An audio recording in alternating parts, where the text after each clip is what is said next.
Welcome to cheating wives among us. Sometimes the truth finds you in the strangest places. A quiet Thursday night, an empty bar, a man who just needed someone to listen. But what he said changed everything. Let's begin.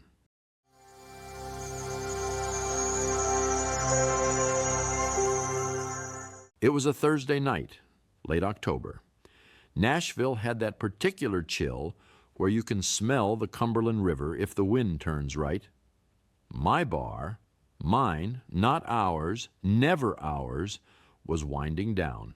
Maybe 6 people left, a couple sharing a Sancerre they didn't deserve, a regular named Phil half asleep over a glass of Tempranillo, and a few stragglers watching the Predators game on the TV I only keep because Tommy begged me to install it.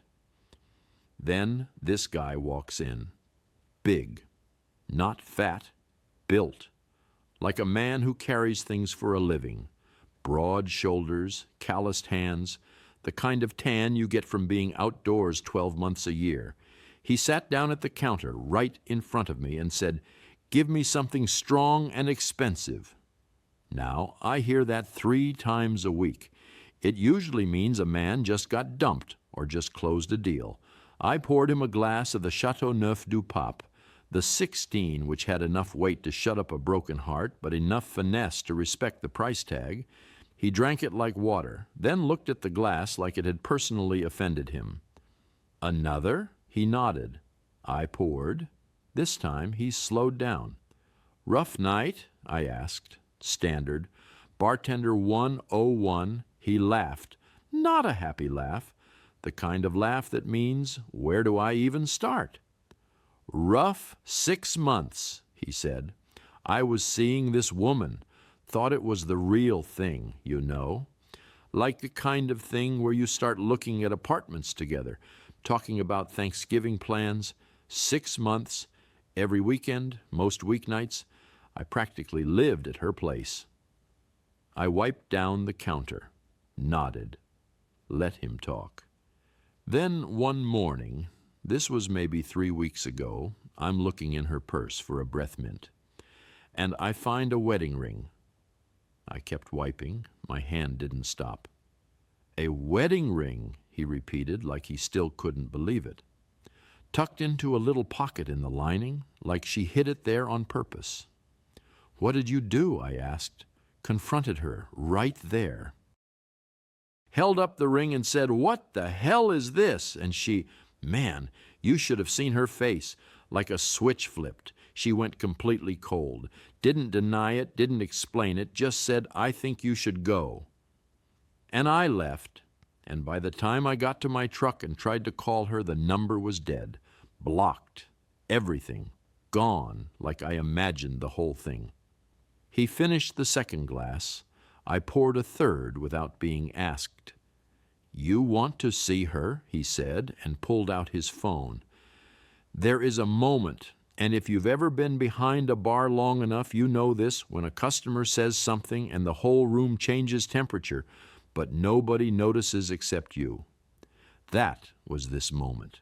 He turned the phone toward me, and I saw my wife, Amber, in a sundress I recognized, the blue one with the thin straps she bought in April. Her hair was down, blown out the way she does it when she wants to feel like a magazine cover. And the earrings, pearl drops with a thin gold chain. I bought those for our 5th anniversary. I remember the box, the wrapping, the way she held them up to the light. She was smiling in the photo. That particular smile, chin slightly down, eyes up through her lashes, the one she makes when she feels beautiful and knows someone is watching.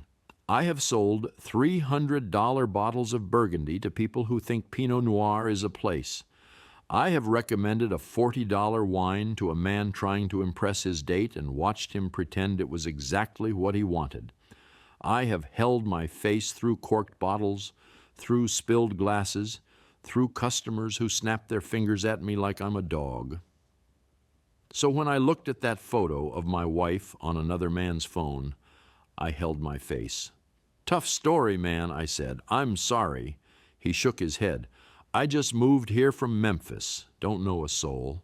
I guess I needed to say it out loud to someone. That's what bars are for?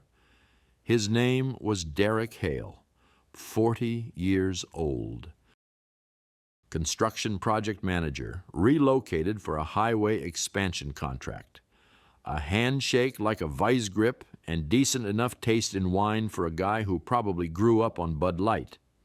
He finished the bottle, left $40 on the counter, generous, considering I would have poured it all for free just to hear him keep talking.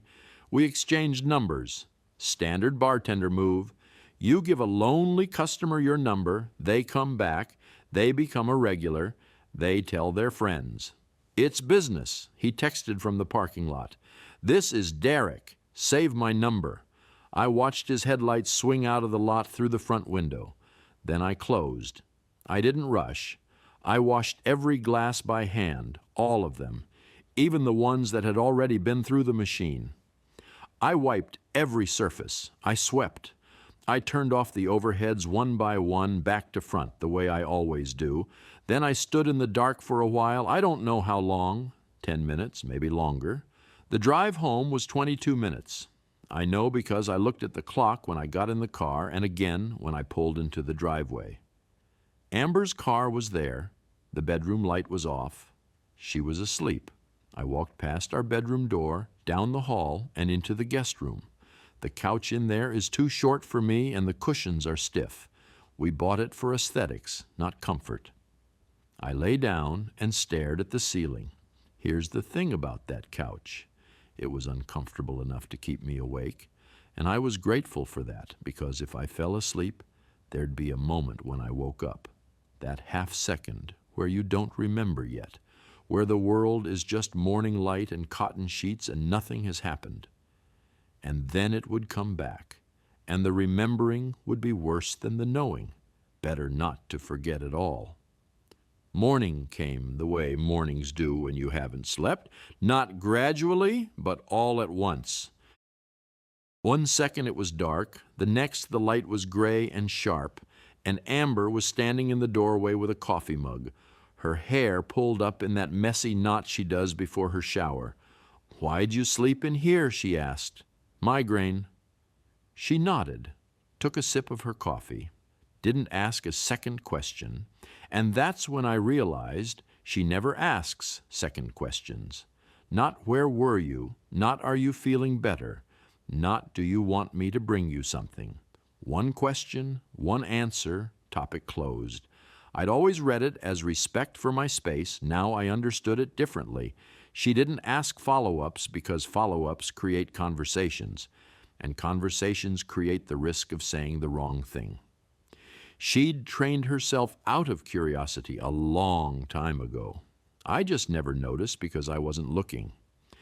She kissed my cheek on her way out, same perfume she always wears, something with jasmine in it, something I used to find on my pillowcase and breathe in like an idiot. Her lips touched my skin for maybe half a second, practiced, automatic, like signing a credit card receipt. "I've got a site visit at 10 and then the Whitley Garrett rehearsal dinner," she said. "Don't wait up." The door closed. Her car started. She was gone. I sat on the edge of that miserable couch and thought about what to do next. And here's where I need you to understand something about me. I don't do chaos. I don't do yelling. I don't do throwing things. I don't do driving to someone's house at 3 a.m. to bang on the door.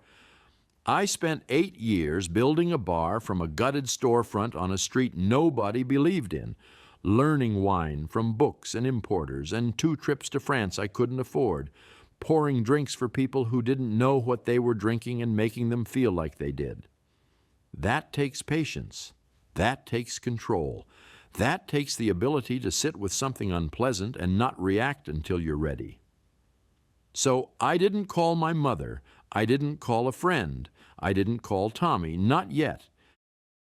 I called a lawyer, Grace Whitfield. I'd met her once at a Chamber of Commerce mixer 2 years back. Mid-50s, silver hair she wore like a crown. The kind of woman who looks at you over her reading glasses and makes you feel like you're already on the witness stand. Grace, it's Liam Beckett. We met at I remember you, the wine bar. What can I do for you, Liam? I need a divorce, quick and clean. There was a pause, not a shocked pause, a calculating one. This woman had probably heard those exact words 10,000 times. Come in at 2. Bring any financial documents you have. And Liam, don't talk to your wife about this before we meet. I wasn't planning to. I went to her office that afternoon. It was the kind of place that smelled like good leather and old paper, the way a law office should smell.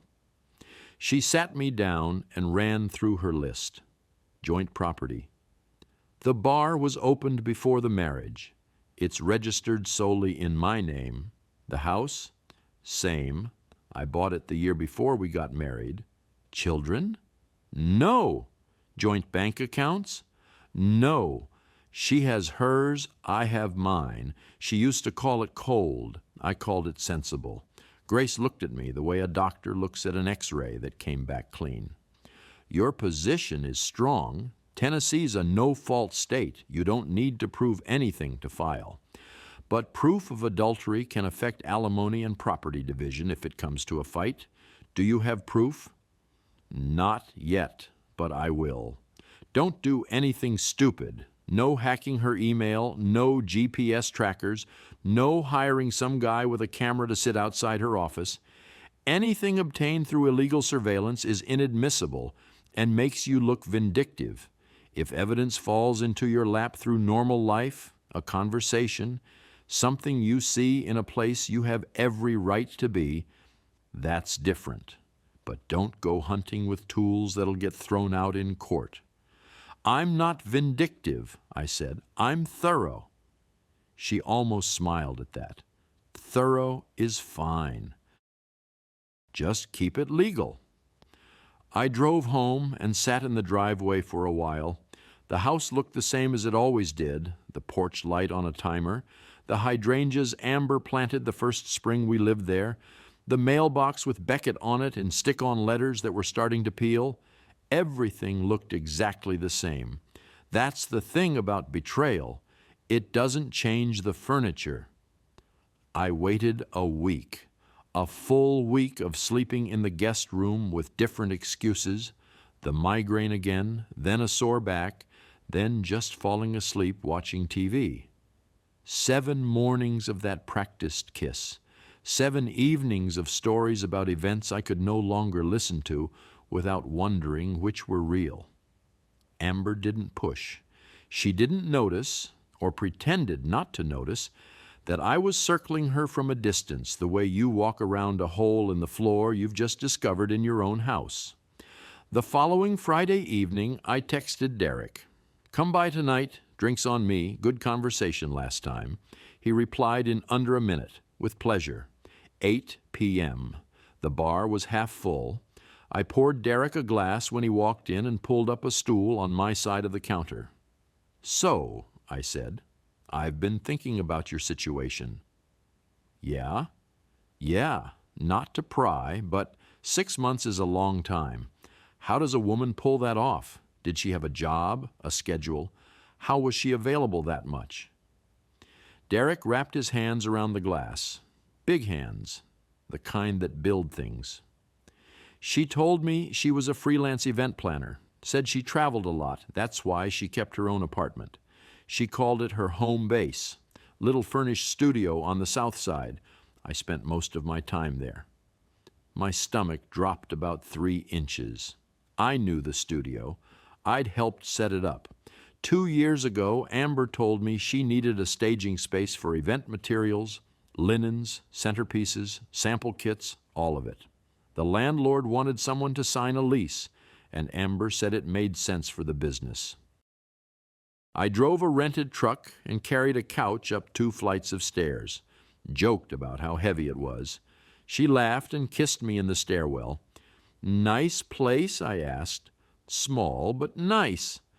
Felt lived in. She had good taste. I bet she did. I picked out the couch. I kept my voice easy. friendly bartender, just making conversation.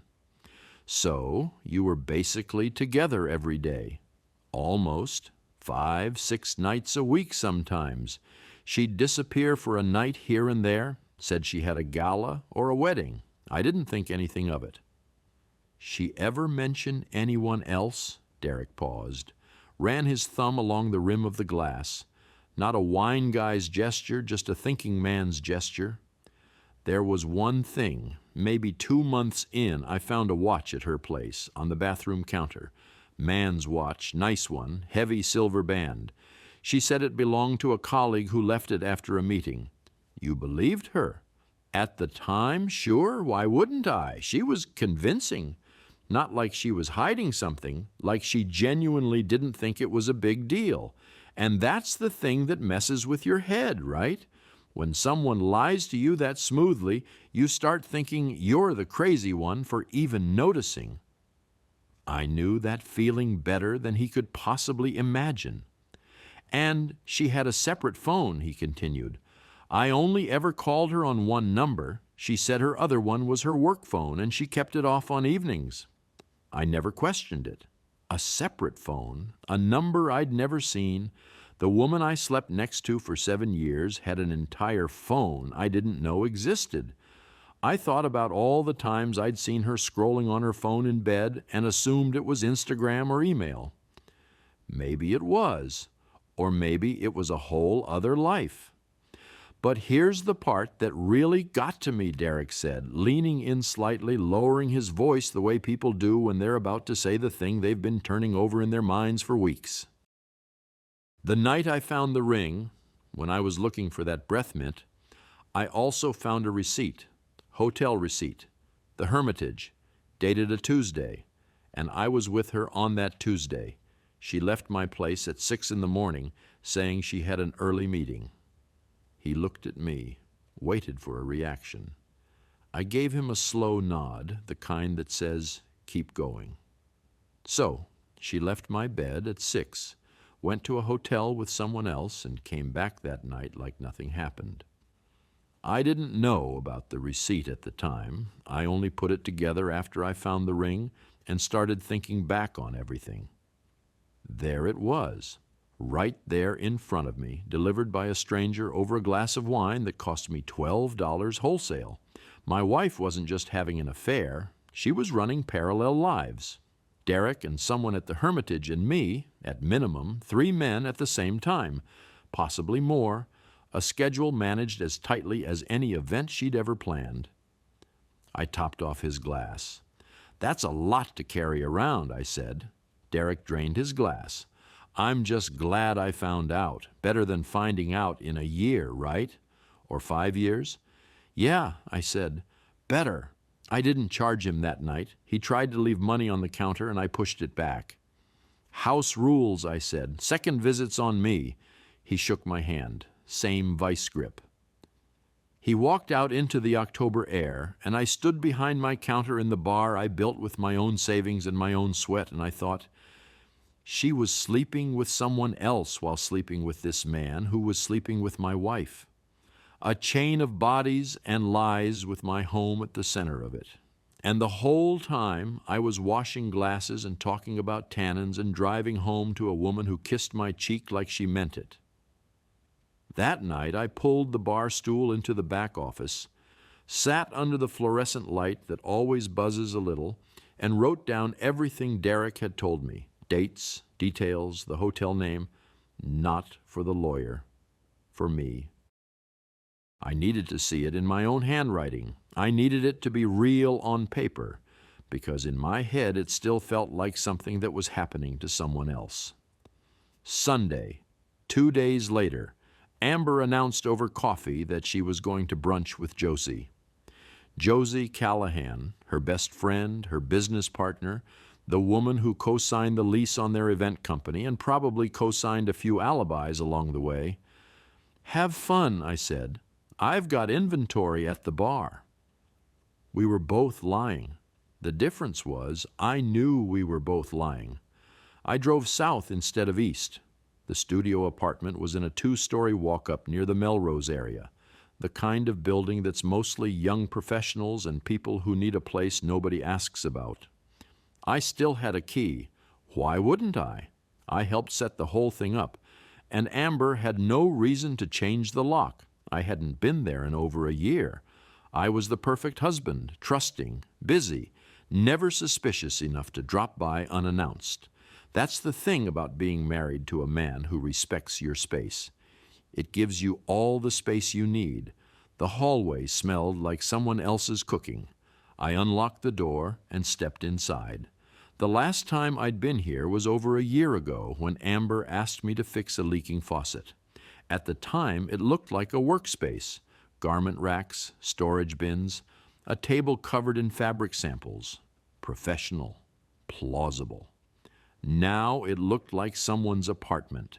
The garment racks were gone. In their place, a bed with actual sheets, a nightstand with a lamp. The couch I'd carried was positioned facing a TV that hadn't been there before. There was a coffee maker on the kitchen counter with a mug in the sink. Not washed, just left there the way you do in a place you plan to come back to. A robe hung on the bathroom door. Not hers. Too big, dark blue, a man's robe. I opened the bathroom drawer. Razor, deodorant, a brand I didn't recognize. I use Acqua di Gio, have for years. This was something else. Something woodsy and cheaper. Then I opened the drawer further. Behind the first set of toiletries, pushed to the back, a second razor. Different brand, different deodorant, an electric toothbrush still in its charger. 2 men, 2 complete sets of personal items, neither of them mine. I stood in that bathroom for a long time. Not because I was shocked. By this point, shock was starting to wear thin, and something colder was taking its place. I stood there because I was doing math, the robe, the toiletries, the lived-in feeling of the whole place. This wasn't a 6-month operation. This was infrastructure. This was years. I took photographs. Every room, every drawer, every detail, timestamps on every image. Not for the lawyers. Grace told me I wouldn't need proof. For me, because I knew that at some point in the future, Amber would try to minimize this. She'd say it was one mistake, one time, one moment of weakness. And I wanted a record of the truth, that there was nothing impulsive about any of it. This was built, architected, furnished. I locked the door behind me and drove to the bar, opened early before the staff arrived, went into the back and found the bottle I keep for myself, the one I tell customers isn't for sale. I poured 1 glass, drank it slowly, not because it deserved the attention, but because I needed to do something with my hands that wasn't breaking something. Josie was next, Amber's best friend, her business partner. If anyone knew the full scope, it was Josie, but asking her directly would send a text to Amber before I finished the sentence. So I called her Tuesday morning and asked her to help me plan a surprise birthday party for Amber at the bar. Amber's birthday was 6 weeks out, plausible enough. Josie came by Wednesday evening. I poured her a drink, talked guest lists for 20 minutes, and then started dropping bait. She's been so slammed lately. Between the Franklin wedding and everything else, I barely see her. Josie's eyes tightened, just for a half-second. The Franklin wedding was last month. I shook my head like I'd lost track of time. Then I dropped the second one. Oh, she mentioned she might rent a second staging space downtown. Says the studio's getting too crowded. Josie's whole face went stiff. I didn't know she was thinking about that, she said, carefully, like stepping around something in the dark. She knew. She knew the studio wasn't a staging space, and she'd just realized I might be getting close to knowing it too. She excused herself to the bathroom, left her phone on the counter. The screen lit up with a text from Amber. Did Liam say anything weird to you? Call me when you leave. So Amber felt it. Not from tonight, from the past 2 weeks. a husband who won't sleep in his own bed, who flinches when she touches his shoulder, who's been quieter than usual, and not the comfortable kind of quiet. And now her husband had called her best friend for a private meeting at his bar. One oddity too many. I had a limited window. I called Tommy that night, my younger brother, the only person on earth I trust without qualification. Tommy's 4 years younger than me, lives in East Nashville in a duplex that always smells like guitar strings and takeout, and plays bass in a band that's been about to make it for roughly 6 years. He's irresponsible with money, terrible with women, and honest to a fault that's gotten him punched twice that I know of. I need to tell you something, I said, and I need you to not do anything stupid. That's a hell of an opening, I told him, all of it. Derek, the studio, the 2 sets of toiletries, the second phone, the hotel receipt. I told him like I was reading a police report. Facts, no commentary. Tommy was quiet for a long time. Then, I'm going to kill her. No, you're not. I'm going to drive to your house right now and, Tommy, listen to me. I don't need anger. I need help. Another silence. I could hear him breathing, working through it. What kind of help? Amber says she's managing a corporate cocktail party this Saturday. Some company event at a venue in Franklin. I need you to go and see if she's actually there. You want me to spy on your wife? I want you to attend a party. You're charming. You'll fit in. Just tell me what you see. He didn't like it. I could hear that through the phone. Tommy's instinct is to charge at things. It's why he's a musician and not a businessman. But he said he'd do it. Saturday came. I worked the bar like any other night. The whole time, my phone was face down on the shelf beneath the register. At 9:47, Tommy texted, "She's here." Then, "She's not working." Then, "She's with someone." I didn't reply. I finished polishing a glass, set it on the rack, and walked to the back office. Sat down, read the texts again. Tommy had gone to the Franklin venue, a restored barn about 30 minutes south that books corporate events and weddings. The party was real, a company holiday mixer, maybe 80 people. Amber was indeed there, but she wasn't wearing a headset. She wasn't directing staff or checking seating charts or doing any of the things an event manager does at an event she's managing. She was in a cocktail dress with her hair down, holding a champagne flute, mingling like a guest. And she was sitting at a table with a man, mid-40s, well-dressed, the kind of posture that comes from knowing everyone in the room is watching you. Tommy described what he saw, and it wasn't the obvious stuff. No kissing, no hand-holding. It was subtler. The way they leaned into each other when they talked, the way the man's hand found the small of her back when they walked to the bar together, the ease of it, the familiarity. 2 people who had done this 100 times. Tommy, bless him, had the presence of mind to take photos, including one where the man's corporate name tag was visible. He zoomed in and texted it to me. Kyle Bishop, Bishop and Pryor Development Group. Bishop and Pryor, Nathan's firm. I'd heard that name 100 times, at holiday dinners, at Amber's family barbecues, every time Nathan couldn't shut up about his latest commercial zoning deal. Kyle Bishop was Nathan's business partner. I'd never met the man, but I knew the name, the way you know your in-law's dentist or their neighbor's dog, background information you file away and never think about. Until now, because Kyle Bishop, Nathan Pryor's business partner, co-owner of their little real estate empire, was the man sitting at a table with my wife at a party she was pretending to manage, which meant Nathan knew. There was no scenario in which Kyle Bishop was sleeping with Nathan's married sister and Nathan didn't know about it. They shared an office. They shared deals, clients, a company bank account, which meant the Pryor family, Nathan, at minimum, had been helping Amber cover for this.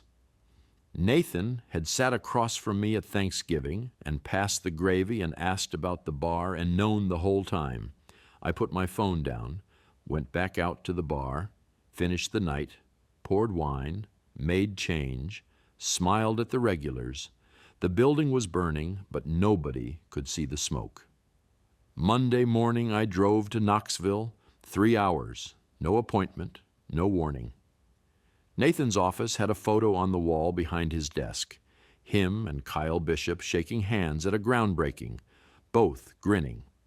I sat down across from him and didn't waste time. I know about Kyle. I know about the studio. I know about Derek Hale. I'm filing for divorce. I'm not here to fight. He started with denial.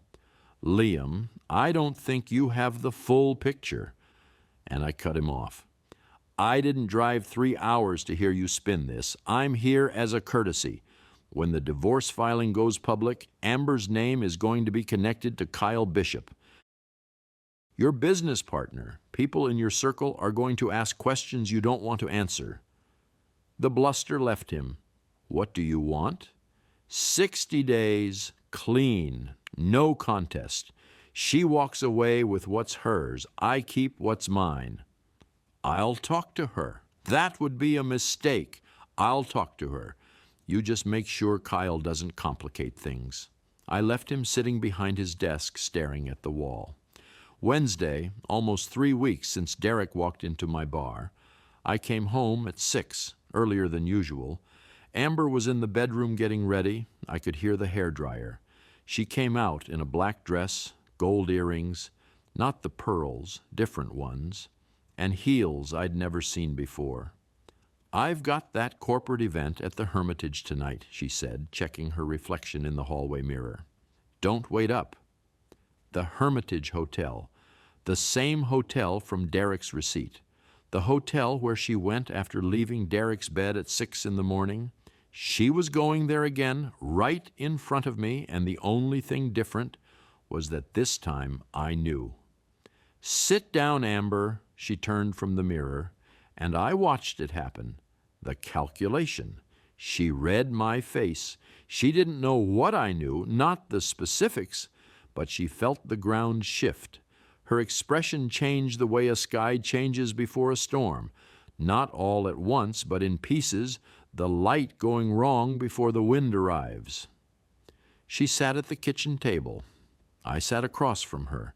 The table was oak. I'd bought it at an estate sale in Franklin before we were married. Solid, heavy, the kind of table that doesn't wobble. I liked that about it right then. I know about Derek Hale, I said. I know about the studio apartment, the one I carried a couch into 2 years ago. I know about the second phone. I know about Kyle Bishop. And I know that wherever you're going tonight, it's not a corporate event. She didn't move. For about 3 seconds, she was absolutely still. Then, I don't know what you're talking about. You do. Someone's been telling you things. Someone is lying to you, Liam. Several people have told me things. They can't all be lying. Her face shifted again. Denial wasn't going to work, and she was smart enough to know it.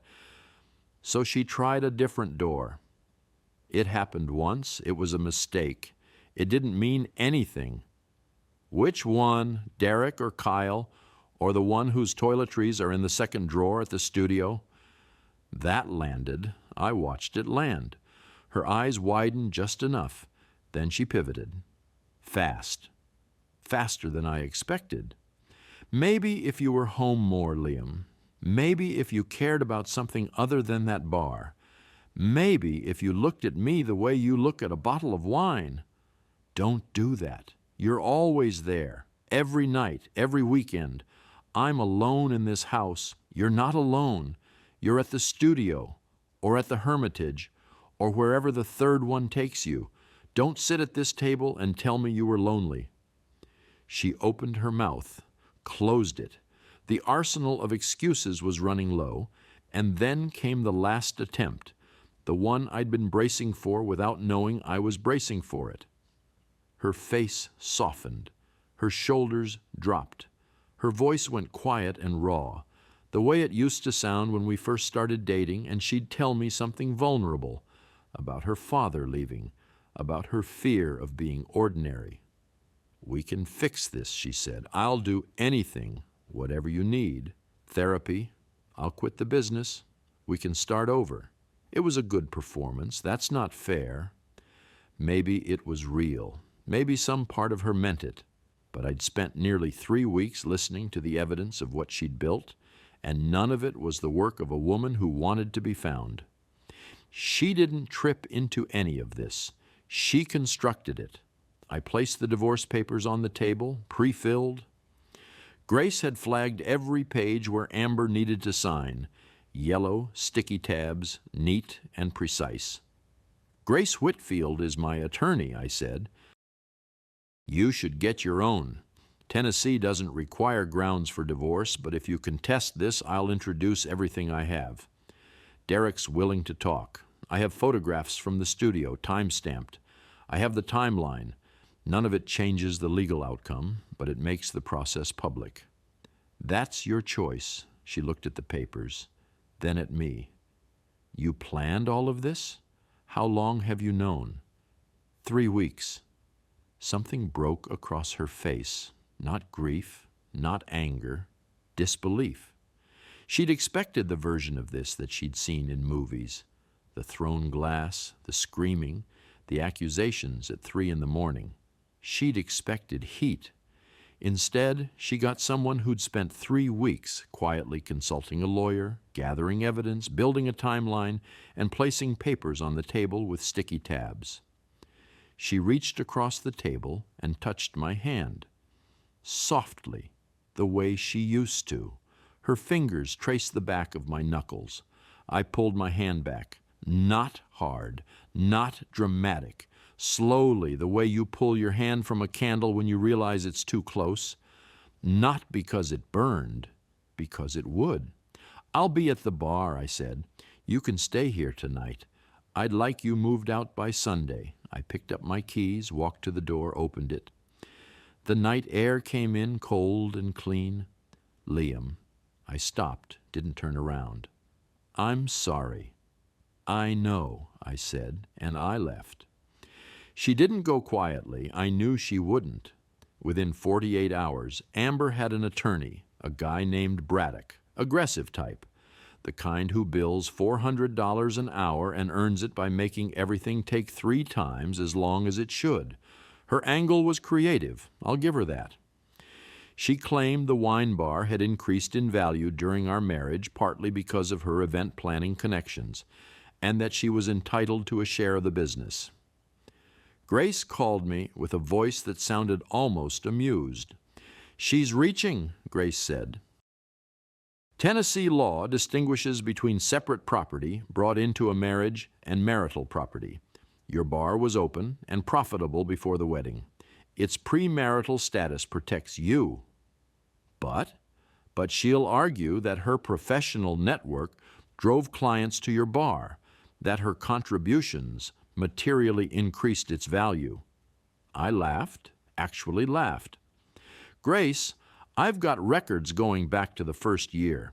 Every booking, every referral source, every private event. Amber sent me exactly 4 client referrals in 7 years. 4. That's less than 2% of my total business. The bar grew because I showed up every day and poured good wine for good people.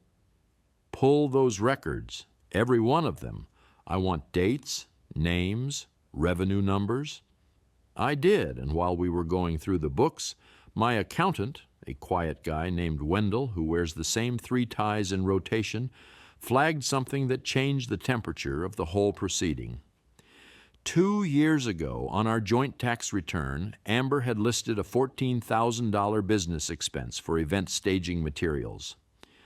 I'd signed the return without questioning it, because Amber handled her business expenses and I handled mine, and because I trusted my wife. The $14,000 turned out to be the deposit and first 6 months' rent on the studio apartment. She'd used our joint tax filing to fund the infrastructure of her affairs, and claimed it as a legitimate business deduction.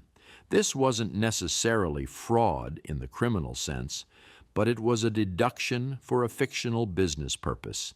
And if anyone pulled that thread during an audit, both our names were on the return. I told Grace to put it on the table, not as a threat, as a fact. Make it clear, I said, that if she contests this divorce and forces a full financial discovery, the studio lease is going to come up. And someone, probably her, is going to have to explain to the IRS why a furnished apartment used for personal purposes was claimed as a business expense.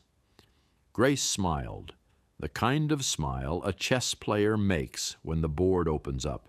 Within a week, Braddock's demands softened. The conversation shifted from entitlement to the business to reasonable transitional support. We were getting somewhere. About 6 weeks had passed since that first night. The bar had seen hundreds of customers since then, and I'd poured wine for every one of them. And nobody knew that my life had been reorganized from the foundation up. That's the thing about being the guy behind the counter. You're invisible. People see the wine, the ambiance, the candlelight. They don't see you. I texted Derek, "Can you come by tonight? I need to tell you something." He showed up at 9. I waited until the last 2 tables paid their checks, and then I poured us both a glass, the same Chateauneuf du Pape from his first visit, and I sat down across from him. "I owe you the truth," I said, "and I'm sorry I didn't tell you sooner." He tilted his head, waiting. "The woman in the photo, the one you showed me that first night," I took a breath. "Her name is Amber Beckett. She's my wife." Derek didn't blink. He stared at me for a long 5 seconds. Then he pushed back from the counter, hands flat on the surface, like the whole bar had tilted. "You're kidding me." "I'm not. I sat right here in this exact seat, and told you—" He stopped, ran both hands down his face. "I told you about sleeping with your wife, and you just sat there and poured me wine." "Yes." "Why? Why didn't you say something?" "Because I needed to hear the whole story, and you wouldn't have told me the whole story if you knew who I was." He stood up, walked 3 steps away, turned around. His face was a mess, anger, shame, confusion, all of it fighting for control. "I didn't know, Liam. I swear on my mother's grave I did not know she was married." "I know you didn't. If I had known—" "I know. Sit down." He sat, picked up his glass, put it down, picked it up again. "I'm telling you now," I said, "because you deserve to know you were used. Both of us were. And I'd rather you hear it from me than from someone else when the divorce goes through." "Are you divorcing her?" "Already filed." He shook his head, took a long drink. "You're a better man than me," he said.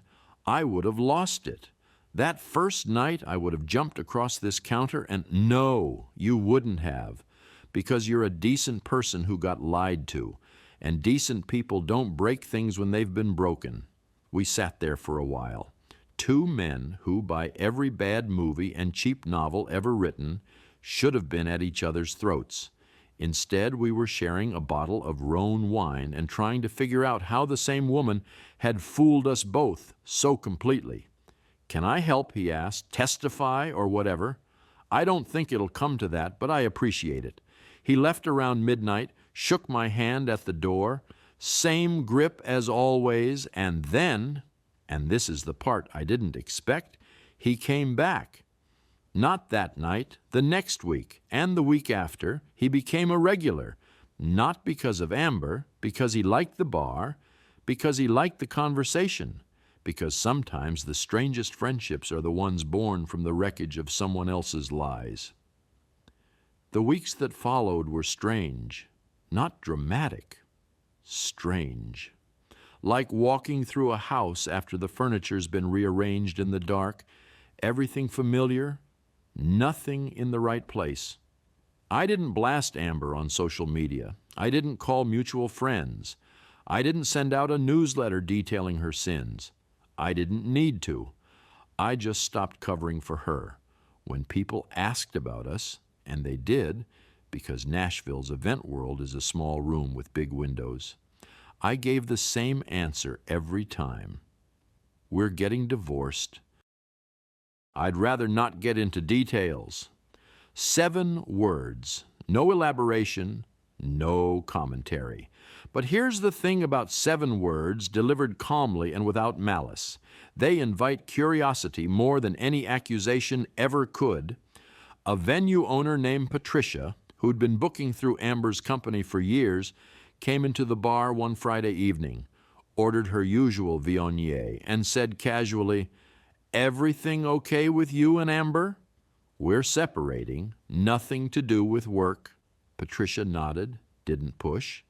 But I could see it, the gears turning, and Patricia talked to other people in the industry, and those people talked to other people, and within a couple of weeks, the question had rippled out through wedding planners and caterers and florists like a stone dropped in still water. Josie was the first to pull away. Not because I told her anything. I never said a word to Josie after that birthday party conversation. But Josie had always known more than she let on, and now that the marriage was unraveling publicly, she wanted distance. She started taking solo meetings with clients. She stopped using the shared business email for new inquiries. She was building an exit quietly and professionally, the way a business partner does when she sees the liability before the loss. Kyle Bishop, the man at the Franklin party, the one whose hand found the small of my wife's back, ghosted Amber 3 days after Nathan told him about my visit to Knoxville. Kyle's priority was always the firm, the deals, the handshake relationships that keep a real estate business alive. A married girlfriend was a manageable risk. A married girlfriend whose husband knows and is filing for divorce and has already confronted your business partner. That's a liability. Kyle cut the rope and walked, blocked her just the way she'd blocked Derek. I'd be lying if I said I didn't appreciate the symmetry. Amber's business started bleeding. 3 major clients left within a month. Not because I did anything, because Josie took them when she went solo, and because the Whisper Network in Nashville's event industry is faster and more efficient than any marketing campaign. People didn't need to know the details. They just needed to sense instability. And Amber, without Josie's organizational backbone and without the social cover of a stable marriage, was suddenly a woman standing in a room where the music had stopped. Meanwhile, I poured wine. That's all I did. I showed up. People drew their own conclusions. About 6 weeks after the night at the kitchen table, I got a call that made me sit down. The Hermitage Hotel, the same hotel where Amber met Kyle on those Tuesday mornings, invited me to host a wine dinner, 60 guests, 6 courses, wines I would personally select and present. I said yes, and on the night of the dinner, I put on my best suit, drove downtown, walked through the lobby of the Hermitage Hotel, and stood at the head of a long table set with crystal and candlelight. I delivered one of the best evenings of my career. I'm not going to pretend there wasn't a layer of something beneath it. Standing in that hotel, in that room, in the same building where my wife had been with another man, I felt it, but I didn't do it for revenge. I did it because it was my job, and I'm good at my job, and nobody gets to take that from me. 6 weeks after filing, Amber still hadn't signed the papers.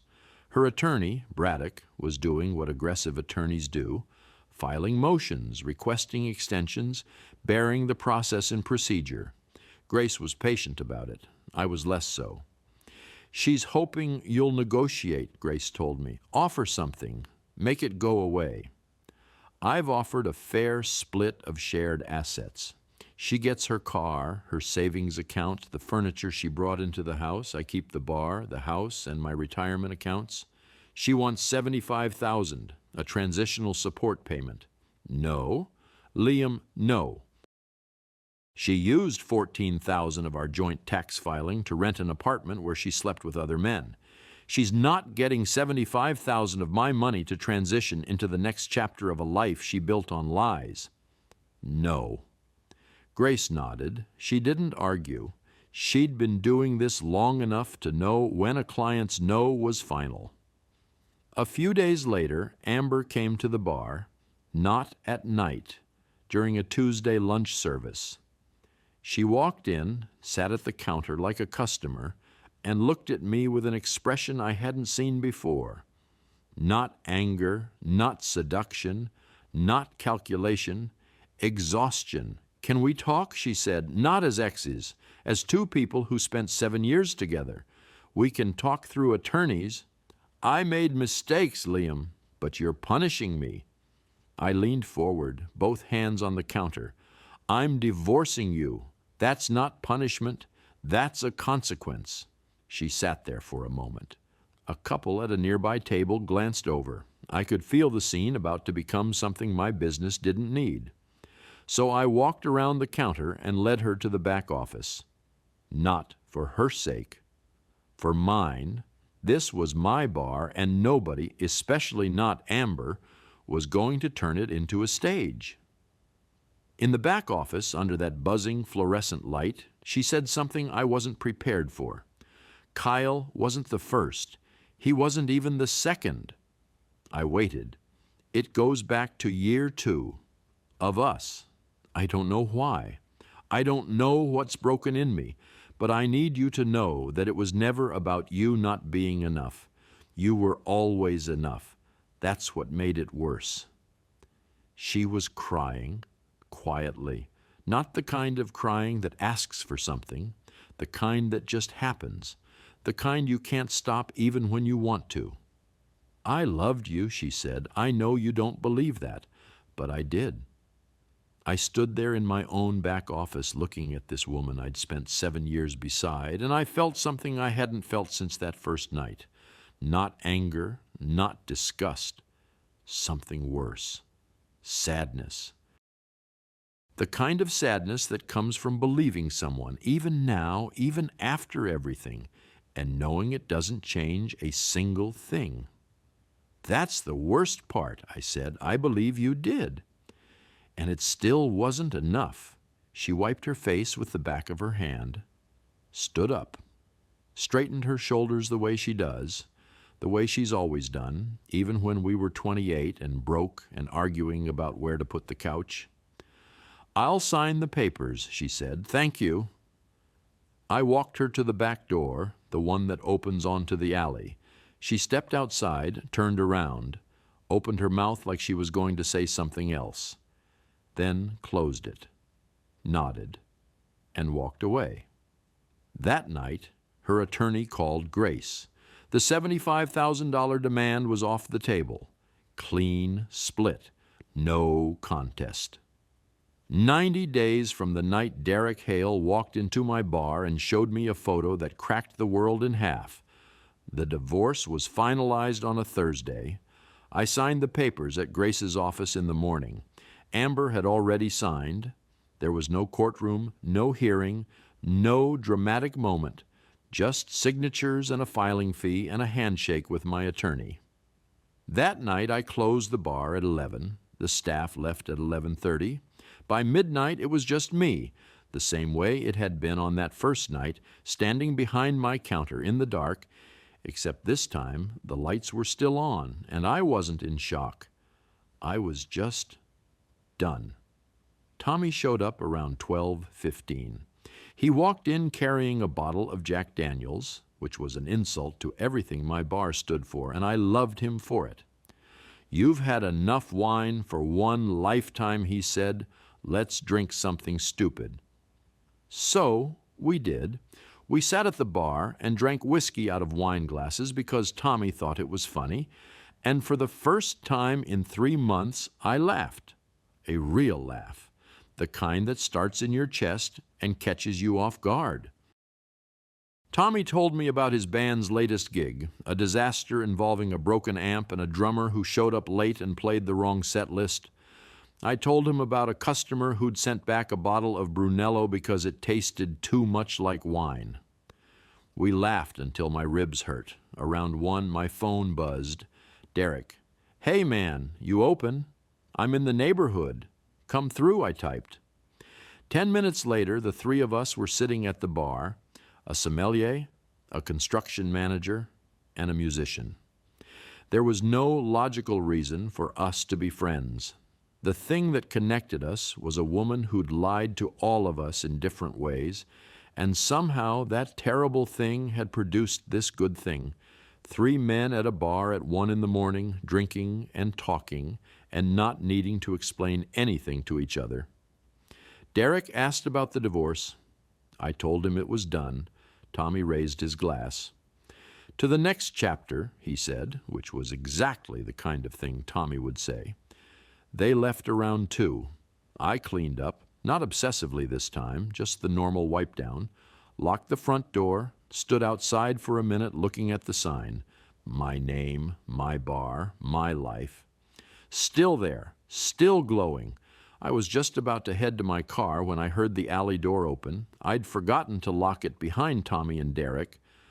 I walked back inside, and there she was, a woman, mid-30s, dark hair, denim jacket, the kind of boots that said she walked places instead of driving. She looked at the bar, looked at me, and said, "Oh, God, are you closed? The side door was open. I was just locking up. I'm so sorry. I'll go." She started to turn. "What were you looking for?" She stopped, turned back, smiled, an easy, uncomplicated smile, the kind that doesn't ask for anything. "Honestly, a glass of wine? I just moved here, and I don't know a single good place yet." I looked at my keys, looked at the bar, looked at her. "All right," I said, "1 glass." I went back behind the counter. She sat down and picked up the wine list, read it for about 10 seconds, then laughed. "I don't know anything about wine. What's good?" "That depends," I said. "Are you in a hurry?" She shook her head. I reached for a bottle, something honest, something worth a stranger's time. "Then let me pour you something." And I did.